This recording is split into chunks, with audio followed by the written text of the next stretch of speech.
The idea of a social impact bond is that you have private investors that are pre-financing a social initiative that is usually carried out by a social enterprise or someone else.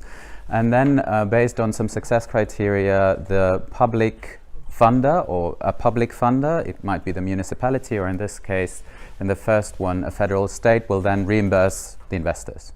So that's the idea behind it, sort of a risk transfer to a private investor, and also trying to, test out some more innovative approaches that might have an impact but are not already in the sort of public funding scheme, right? So this one is actually the first social impact bond in Germany. The very first one was from the UK.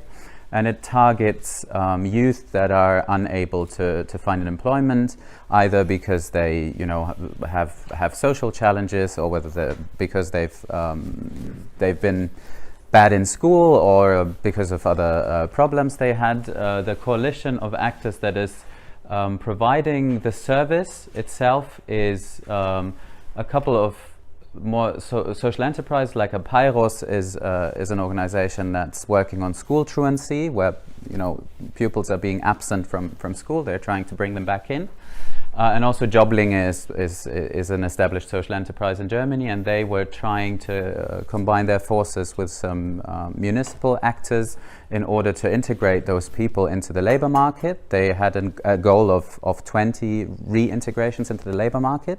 They just about met that goal, so it was a close bet basically. It was already evaluated, and as you see, it's not a large investment, right? It's 250,000 euros. It's been pre-financed by foundations basically, BMW Foundation, but also Bonventure. But it was initiated by, and that's I think an interesting thing, the federal state of Bavaria, together with the foundation. So it was a coalition of actors that initiated it, some other actors sort of doing the financing, and yet other actors carrying this out, right?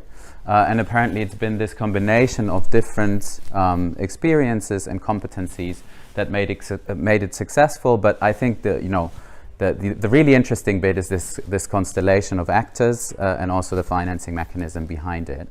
In principle, I think if you can boil it down to some certain intervention that they've been running, you could transfer it to any place. If it's really dependent on the specific skills and maybe even the persons that were working with the young people, then it's of course very limited in terms of transferability and scalability, right?